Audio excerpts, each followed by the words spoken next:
അള്ളാഹുവിന്റെ പ്രകാശം എന്ന അംശം ഏറ്റവും മേലെ സ്ഥിതി ചെയ്യുന്നുണ്ടെന്ന് ഭഗവത്ഗീത പറയുന്നുണ്ട്. ഇനി അധ്യായം 15 പുരുഷോത്തമ യോഗ വാക്യം 2 പറയുന്നുണ്ട്.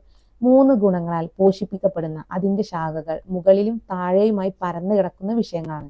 അതിന്റെ തളിരുകൾ കർമ്മത്തോട് ബന്ധപ്പെട്ടവയായ അതിന്റെ വേരുകൾ മനുഷ്യലോകത്തിൽ വ്യാപിച്ചു കിടക്കുന്നു. ഇവിടെ ഒരു മരത്തെ പോലെയാണ് ഇവിടെ ഉപമിക്കുന്നത്.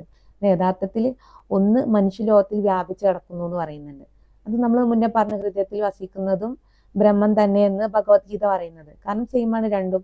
നമ്മുടെ ജനനം, മരണം, നമ്മുടെ പ്രകൃതിയിൽ നടക്കുന്ന കാര്യങ്ങള്, നമ്മളെ രാവും പകലും എല്ലാം അതുമായി ബന്ധപ്പെട്ട കാര്യങ്ങളാണ്.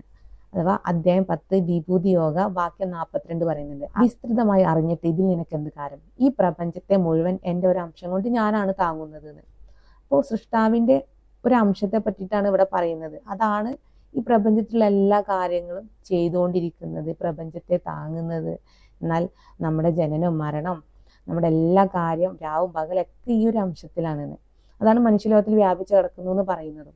അപ്പോൾ മറ്റൊന്ന് ഏറ്റവും മേലെ സ്ഥിതി ചെയ്യുന്നതിനെ പറ്റിയിട്ടും പറയുന്നുണ്ട്, പ്രകാശത്തെ പറ്റി പറയുന്നുണ്ട്. ഒരിക്കലും നമുക്കത് നിഷേധിക്കാൻ കഴിയില്ല. അള്ളാന്റെ റസൂല് അവിടെ പോയിട്ടുണ്ട് എന്നുള്ളതിന് നമുക്ക് ഒരുപാട് തെളിവുകൾ തന്നിട്ടുണ്ട്.